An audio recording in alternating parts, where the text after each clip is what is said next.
चलिए बिना किसी देरी के आज के इस विश्लेषण की शुरुआत करते हैं। आज हम बात करेंगे मानव जिज्ञासा की उस अद्भुत और विस्मयकारी गति के बारे में जो हमें हमेशा कुछ नया खोजने के लिए प्रेरित करती है। ये जो हमारी असीमित क्षमता है ना, बस यही आज की चर्चा का केंद्र है। अज्ञात की सीमा कोई दीवार नहीं बल्कि एक निमंत्रण है। ये एक बहुत ही शानदार विचार है जो हमारी आज की इस चर्चा का पूरा सार एक लाइन में कह देता है। ये दिखाता है कि मानव सभ्यता ने कभी भी सीमाओं के आगे हार मानना सीखा ही नहीं है। तो खोज की प्रेरणा, चलिए देखते हैं कि इस जिज्ञासा के मूल स्रोत आखिर क्या है। इतिहास पर नजर डालें तो एक बहुत ही दिलचस्प पैटर्न दिखता है। ध्यान दीजिए कि कैसे इन ऐतिहासिक छलांगों के बीच का जो विशाल अंतर था वो हजारों सालों से घटकर सिर्फ कुछ सदियों तक और फिर कुछ ही दशकों में सिमट गया। 60,000 साल पहले जब इंसानों ने महाद्वीपों पर चलना शुरू किया था, वहां से लेकर 1522 में पूरी पृथ्वी का चक्कर लगाने और फिर सीधे 1969 में चांद पर पहुंचने तक का ये सफर सच में कमाल का है। 2,38,900 ये मीलों में वो चौंकाने वाली दूरी है जिसे तय करके हमारे शुरुआती अन्वेषकों ने चांद की सतह पर कदम रखा। देखा जाए तो ये सिर्फ एक नंबर नहीं है, ये हमारी पृथ्वी की सीमाओं को लांघकर अंतरिक्ष में ली गई सबसे बड़ी और अंतिम छलांग का प्रतीक है। अब बढ़ते हैं दूसरे भाग की तरफ, सांसारिक सीमाओं को तोड़ना और क्षितिज के पार देखना। एक समय था जब खगोल विज्ञान की अपनी सीमाएं थीं।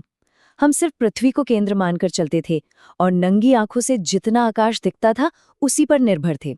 लेकिन फिर सूर्य केंद्रित दृष्टिकोण आया और उसके बाद डीप स्पेस को देखने वाले शक्तिशाली टेलीस्कोप्स। इन्होंने तो हमारे ब्रह्मांड को देखने का नजरिया ही पूरी तरह से पलट कर रख दिया। अब यहाँ समझने वाली बात यह है कि पलायन वेग यानी एस्केप वेलोसिटी सिर्फ किताबों में लिखी कोई गणितीय थ्योरी नहीं थी। ये वो असली भौतिक रुकावट थी जिसे तारों तक पहुंचने के लिए हर हाल में पार करना था। किसी ग्रह के गुरुत्वाकर्षण से आज़ाद होने के लिए जो कम से कम स्पीड चाहिए, उसे हासिल करना उस जमाने की सबसे बड़ी चुनौती थी। तो आखिर गुरुत्वाकर्षण की उस विशाल दीवार को कैसे तोड़ा गया? पहले सैटेलाइट को लॉन्च करने से लेकर इंसानों को अंतरिक्ष में भेजने, अलग अलग ग्रहों पर स्पेस प्रोब भेजने और यहाँ तक कि ब्रह्मांड के शुरुआत के समय के प्रकाश को कैद करने तक, इन सारे माइलस्टोन्स ने उस काम को एक आम वैज्ञानिक अभ्यास बना दिया जो कभी पूरी तरह से नामुमकिन लगता था। अब आते हैं सूक्ष्म जगत को डिकोड करने पर, यानी हमारे भीतर के ब्रह्मांड की ओर। बायोलॉजी की इन बड़ी सफलताओं पर बात करने से पहले एक बहुत ही अहम सवाल पर विचार करना जरूरी है। आखिर वो कौन सी अदृश्य संरचना है जो हर जिंदा चीज का ब्लूप्रिंट तय करती है? ये ऐसा पुराना रहस्य है जिसने सदियों तक वैज्ञानिकों को सोच में डाले रखा। इस रहस्य की गहराई को समझना बहुत जरूरी है। खोज की वो जो तेज होती गति थी ना, वो यहाँ भी बिल्कुल साफ नजर आती है। 1665 में पहली बार सेल या कोशिका को देखने से लेकर 1953 में डीएनए डबल हेलिक्स की खोज और फिर 2003 में ह्यूमन जीनोम की पूरी मैपिंग तक, सिर्फ कुछ ही सदियों में बात एक छोटी सी कोशिका को देखने से शुरू होकर मानव जीवन की पूरी कोडिंग को डिकोड करने तक पहुंच गई। 3.2 अरब, ये बहुत बड़ा नंबर हमारे ह्यूमन जीनोम में मौजूद कुल बेस पेयर्स को दर्शाता है। इसे अगर आसान शब्दों में कहें तो ये बायोलॉजिकल डेटा का एक इतना बड़ा समंदर है जिसे आज का वैज्ञानिक समाज न सिर्फ पढ़ सकता है बल्कि उसे बहुत अच्छे से समझ भी सकता है। इस सूक्ष्म जगत को डिकोड करने का फायदा सिर्फ लैब या किताबों तक ही सीमित नहीं रहा। इसने हमारी असल दुनिया में हेल्थ केयर और खेती के तरीके को जड़ से बदल दिया। आज जो हम एकदम सटीक टारगेटेड दवाएं बना रहे हैं, पुरानी खतरनाक बीमारियों को जड़ से खत्म कर रहे हैं या फिर मौसम की मार झेलने वाली फसलें उगा रहे हैं, ये सब उसी असीमित खोज के सीधे नतीजे हैं। चलिए अब बात करते हैं अगली महान सीमा की, यानी आज के इस तकनीकी युग की। हमारे इस आधुनिक युग की सबसे बड़ी चुनौती है डेटा की बेहिसाब मात्रा। इंसानी दिमाग के काम करने का अपना एक तरीका है। वो एक बार में एक काम करता है, एक जगह रहता है और थक भी जाता है। लेकिन इसका शानदार समाधान एआई यानी आर्टिफिशियल इंटेलिजेंस के रूप में सामने आया। एआई एक साथ हजारों काम कर सकता है, पूरी दुनिया से जुड़ा है और पलक झपकते ही रिजल्ट दे देता है। मशीन लर्निंग को आसान भाषा में समझना हो तो ये एआई का एक ऐसा हिस्सा है जहां सिस्टम खुद ब खुद ढेर सारे डेटा को पढ़ता है, उससे सीखता है और अपने काम को बेहतर बनाता है।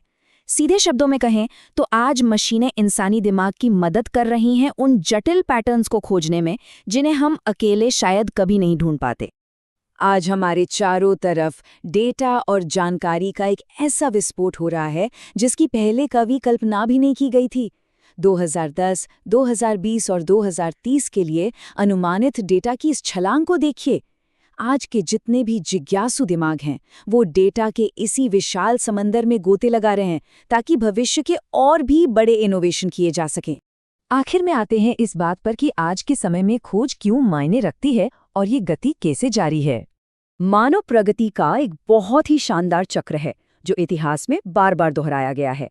पहला कदम, एक ऐसी सीमा के सामने खड़े होना जिसे पार करना नामुमकिन लगे। दूसरा, उस सीमा को समझने के लिए नए उपकरण बनाना। तीसरा, उस सीमा को पूरी तरह से तोड़ देना। और चौथा, जो मुमकिन है उसके दायरे को और भी बड़ा कर देना। ये चक्र साफ बताता है कि हमारी खोज का सफर कभी रुकने वाला नहीं है। अगर आज के इस पूरे विश्लेषण को समेटना हो तो सार यही है कि मानवता के सामने जो भी चुनौती या रुकावट आई वो अंततः भविष्य की ओर जाने वाला एक नया रास्ता बन गई।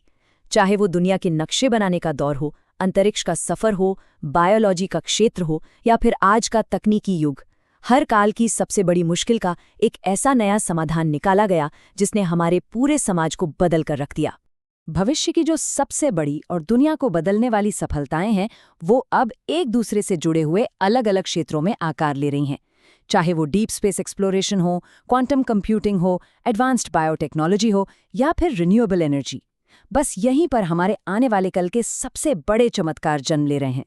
तो इस पूरी चर्चा से सबसे बड़ी बात जो निकल कर आती है वो ये है कि अज्ञात की सीमा कभी भी एक जगह नहीं रुकती, वो हमेशा आगे खिसकती रहती है। हमारी क्षमताएं इसलिए असीमित हैं क्योंकि हमारी इंसान की जो जिज्ञासा है वो कभी खत्म नहीं होती। हम हमेशा कुछ नया ढूंढते ही रहेंगे। और अब एक आखिरी सवाल के साथ हम आज की इस चर्चा को यहीं विराम देंगे। आने वाली सदी में इंसानियत का क्या इंतजार कर रहा है? ये सवाल हमें ये सोचने पर मजबूर करता है कि अज्ञात की ओर जाने वाली हमारी ये जो यात्रा है वो आगे चलकर हमें और कितनी दूर तक ले जाएगी।